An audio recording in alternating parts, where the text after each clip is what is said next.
Alright, after a frustrating couple of attempts where the AI just don't seem to understand how to avoid someone, we're here at the Circuit de Spa. I'm just call it Spa. I'm gonna to heck with the European nonsense. It's Spa. I don't know why I would even think of calling it anything else. Even it says it in the corner of the screen. Anyway, and here we join. Well, first it was Slide Out, then it was Mega Duty. Now we have Aire CX4, and he's technically an independent character because, well, that's just kind of how I feel about it. I don't really know. I wanted to use this kind of vehicle, but that's the only kind of vehicle that fits the bill.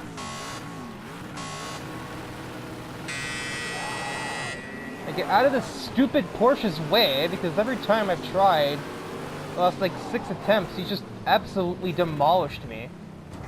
Jerk. He gets like some sort of like 4-wheel drive like rally car launch off the line and just absolutely plows my butthole. No clickbait at all, and it's not great. I will be perfectly honest. I had to restart 3 additional times because of him. And I bet you anything, now that I don't really know how to brake for this corner, it's gonna do it again. Now, normally, when it comes to the GT3 class, I run, like, the real-life version of assists, where they have ABS and traction control built into the cars. And I've decided to adopt that to these vehicles, because otherwise it would just be an absolute, like, comedy of failures. Because these things have way too much power for really their own good.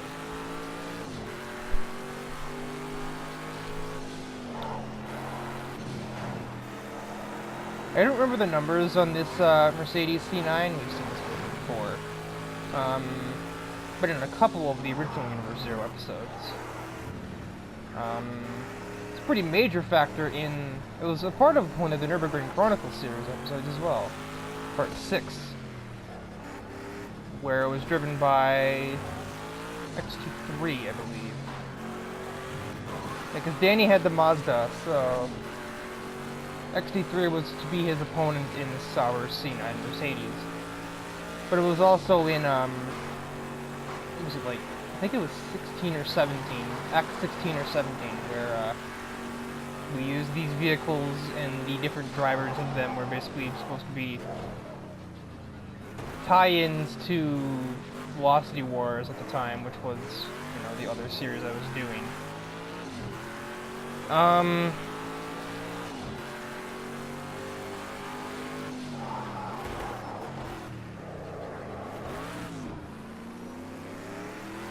You can see, even with assists on, this car is still mildly spastic. It's not nearly as bad as you'd expect, or I'd expect, but it's still... It's not perfect, especially not when I drive it like that. But I'm not dead, so that's an advantage.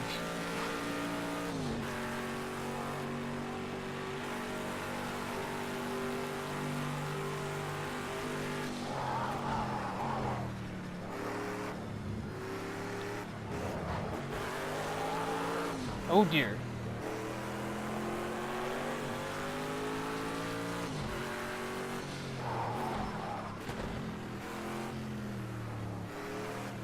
Unfortunately, the 787B isn't in this game, but every other Group C in that game, along with a couple of other ones, like there was a Jaguar, there are a couple of Nissan models in this game,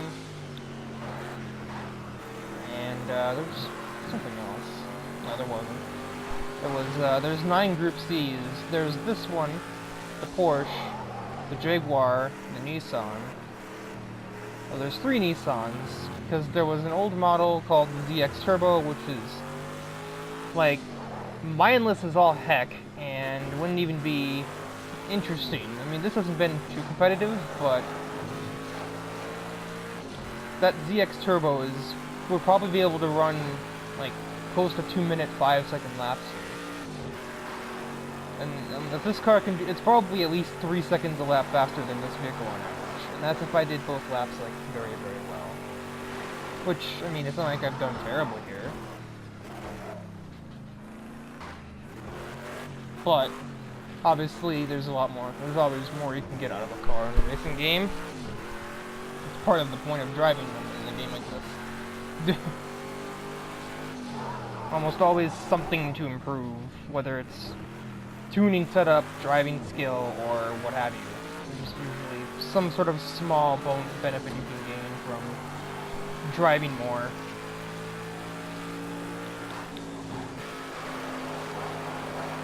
Of course it applies to real life too, but it's more relevant in this context. But then there's also, other than the ZX Turbo, there's also Le Mans like low aerodynamic kits for the other vehicles. I don't have that on this one. This is the regular model because, well, yes, this track has long straightaways. I didn't feel like I would need immense top speed. 184 is more than enough, as you can clearly see so far. It's down to the matter that, well, I prefer downforce usually anyway, and on top of that, well, a much smoother ride as a result of having set downforce. So this thing's in the 207s. I could probably get a 2:05 if I drove it perfectly, maybe 2:06. I'm not really sure what. Well, the game says my potential is 2:06, so yeah, probably a low 2:06 would be my perfect lap. That CX Turbo could probably get a 2:02, 2:03. And probably even a 2:04 without the assists, because it's just that, it's mindless.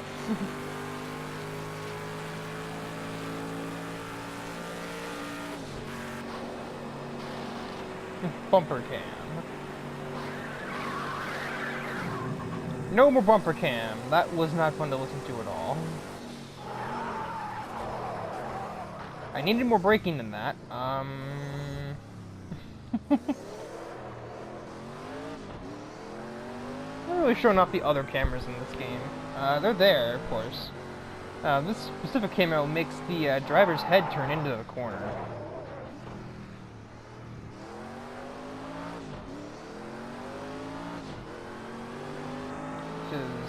Can be quite trippy, but also can be useful if you're in like VR. You have like a hood cam, which is usually my second choice in most racing games. I can use cockpit view in Gran Turismo Sport, perfectly fine. But I think that's just because the way that game works is that you don't really have to put as much effort into how you're actually driving. So the game's handling model is a lot easier than this game is. But like I use like in the Formula 1 game, I use their equivalent of what would be the hood cam all the time.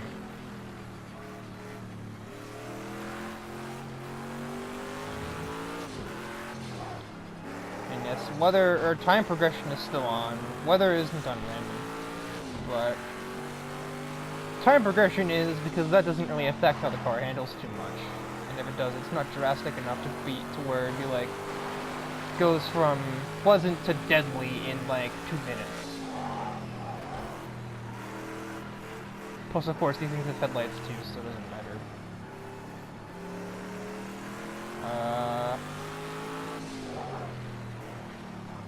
Originally, I tried to record this with no assists on, but that didn't work. I got to the like chicane at the top of the hill after the Eau Rouge, the uphill like. Right, left, right, left.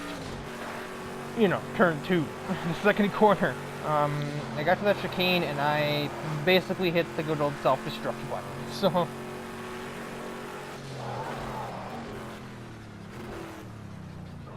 whenever it comes to no assist, specifically when it comes to braking, I never really know the limits of like how hard I press either, how hard I depress the throttle on either case. And as a result, that usually leads to some very not incredible times.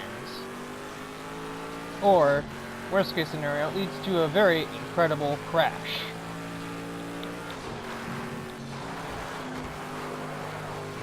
Here's Soler might get bored here though. He seems to be kind of destroying his new plane mate. we're only 10 minutes into the race, and I've already gotten like an 11-second lead. Oh. Depends on whether you believe the relative or the leaderboards.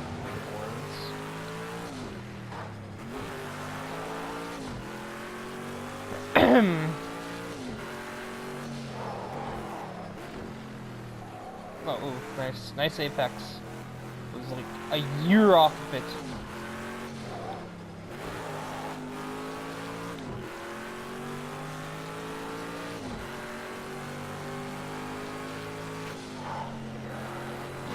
Oh, that's the curb.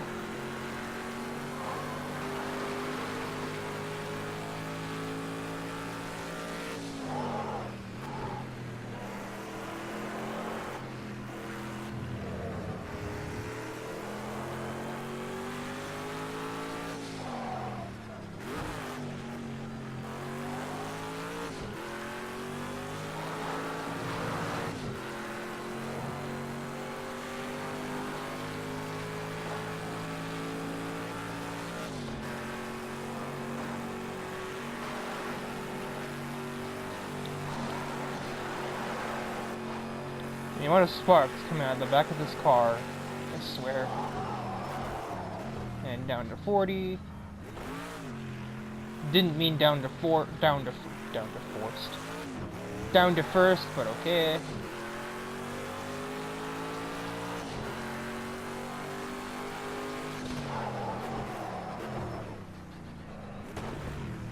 You don't get any closer than that, folks. Not without hitting the wall, at least.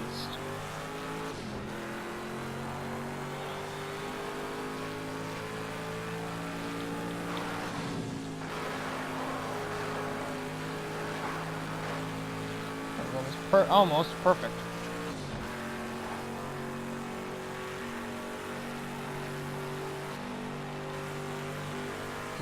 Sometimes a little disorienting looking behind you and seeing nothing but black. And even more so if there's like one lone street light giving you, well, light behind you. And so you just look back and it almost looks like the Patrick's dream room from Battle for Bikini Bottom. That's what I always think of when I look behind me at night and see nothing but there's like a singular street light. And here is your reward!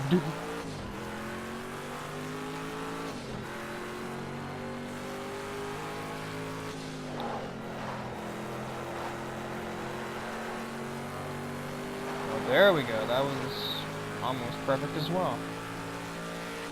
That's basically me when it comes to any like qualifying or otherwise like time trial-esque lap in a racing game. It's always perfect, but I'll make like one small mess up and that costs me somehow like a half second.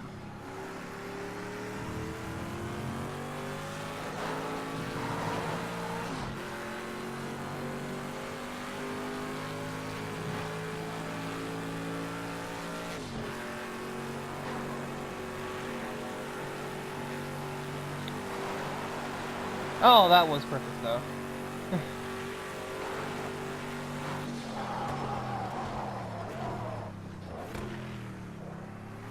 Like that. That would be a pretty good example right there of what it would look like when I make that singular mistake.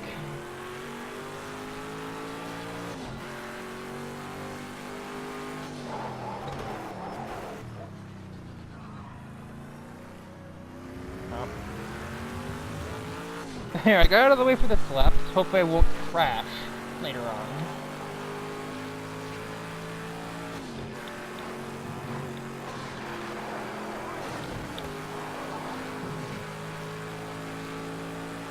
I've done worse. Yeah, like that right there. The little tiny light in the back is just like slightly ominous. Also braking incredibly early here.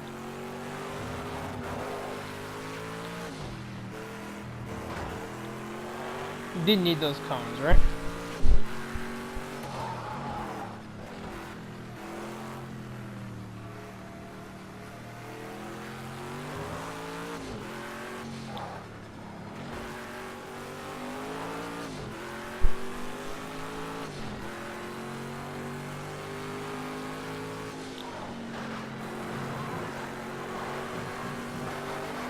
Just eat the curb.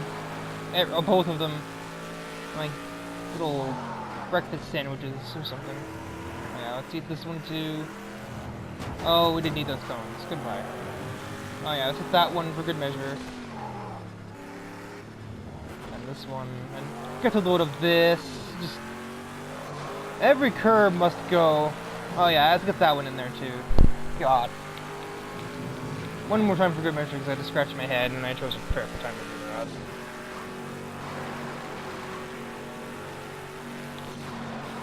That was not so good. Hey, let's hit this. Oh, I did not hit that one actually. I finally missed a curb.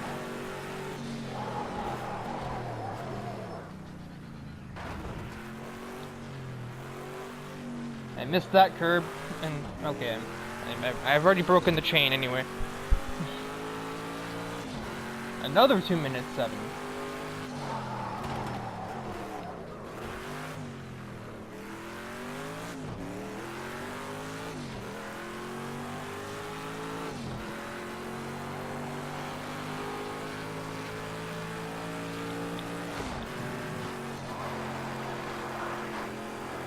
Oh, that was, I felt a little bit of a rush there. The car wanted to leave, I could tell. My head is once again itchy and I'm not a big fan.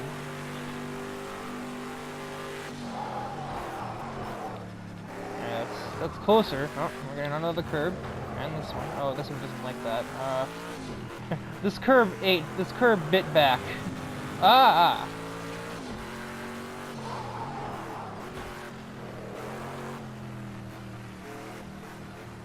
Come on.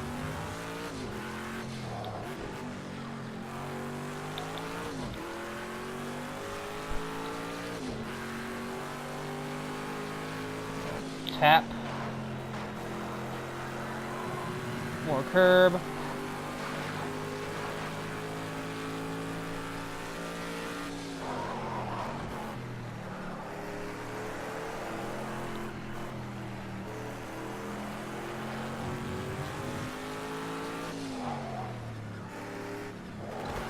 One second gear, thank you. More curb.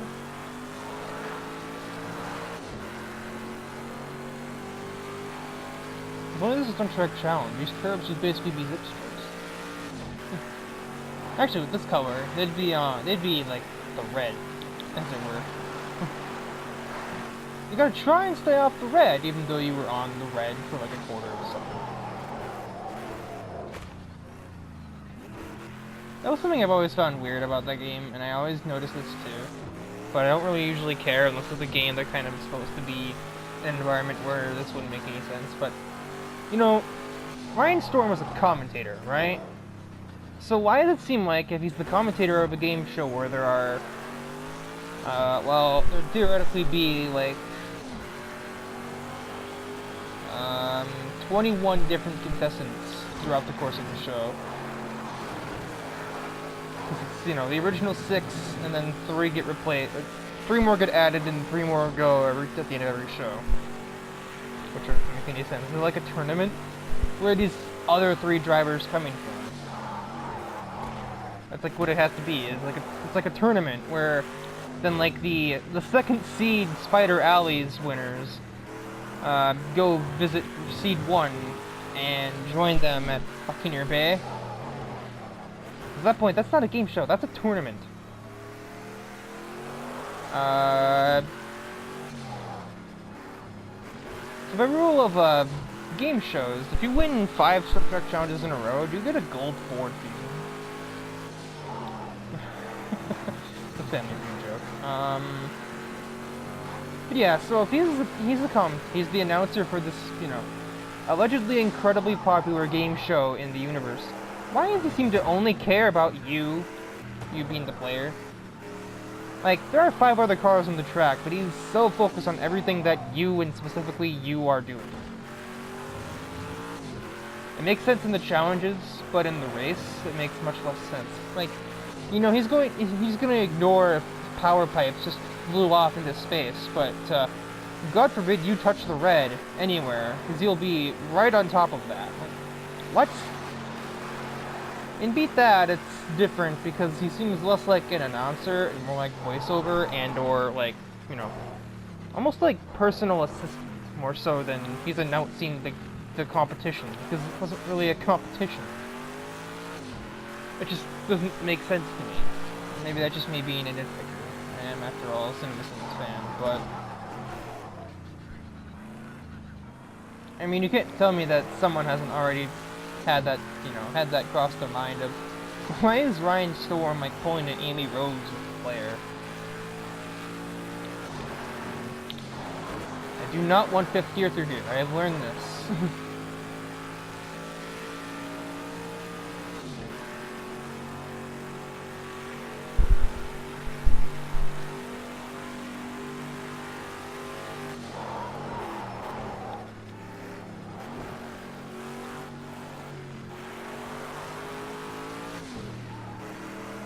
I do want it here, though.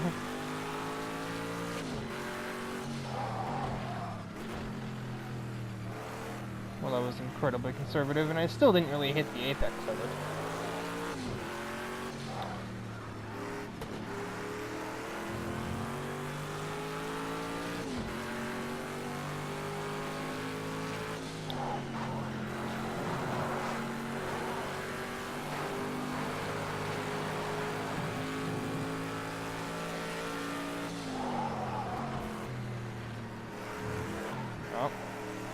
If the cones were still there, they'd be dead again.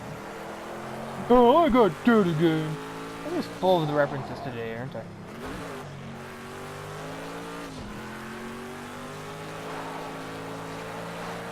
I'm apparently up on my fastest lap. I have absolutely no idea what I did that was so special, but okay.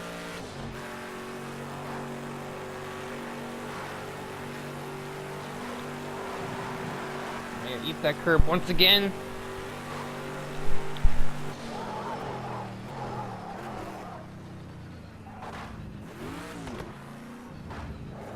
Make up your mind, transmission, will you? Good lord. Still personal best though. Also, apparently some of my potential is a 2-minute 5. How? I know I haven't been doing that good. I guess probably if I took some of this fuel. I don't know why this thing has 50 liters of fuel in there right now. Considering it isn't using fuel in this event, or any event, the fuel use thing is supposed to just not exist in this series.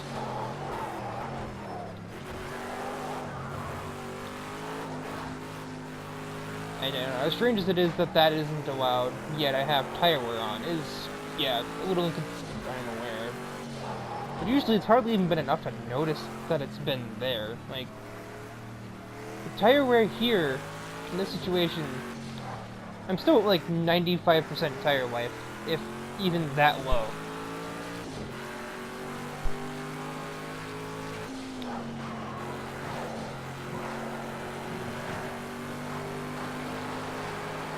Kind of interesting tidbits here. Suspension travel, tire temperature, brake temperature, tire pressures, this other nonsense. Horsepower output. This thing puts out like 750 or so, I think I saw down there.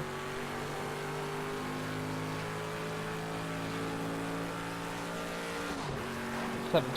You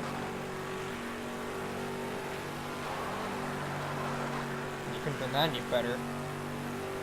Apparently it bottomed out there. You saw the little, yeah, you see like when things pop red that's too much, but it doesn't do much of anything, so it's not a massive bottom out, it's for like a half a second, so it doesn't really have much negative impact. Also, I think we might be on the final lap here.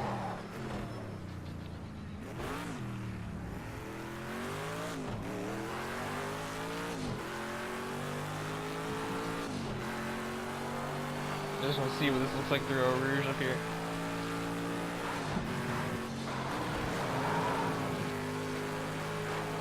Oh yeah, the suspension travel isn't happy at all. I don't know what it would take to fix that, but at massive speeds, the thing's ride height and downforce are just absolutely killing the suspension travel.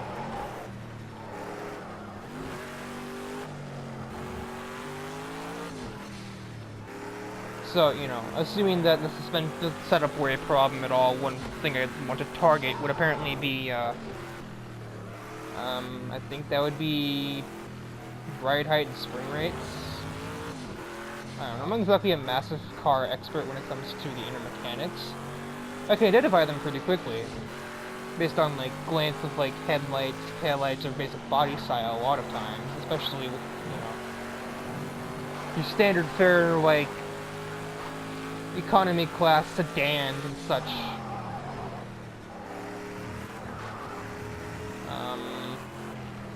Or obviously, you know, any vehicle you would see in a lot of modern racing games, too. Like, this car I recognize quite easily just because it appears in a lot of games.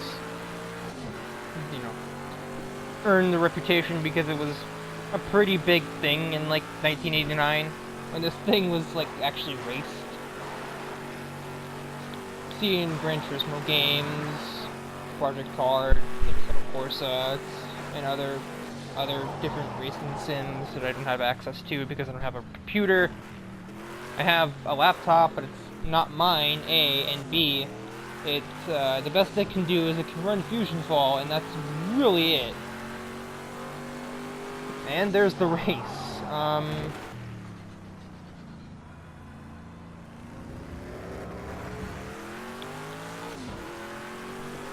So that'd be it for this episode of the Time Loop. Pretty simple episode here. Oh god.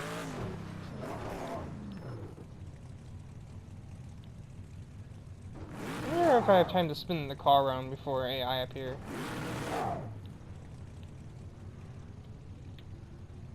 Looks like I do.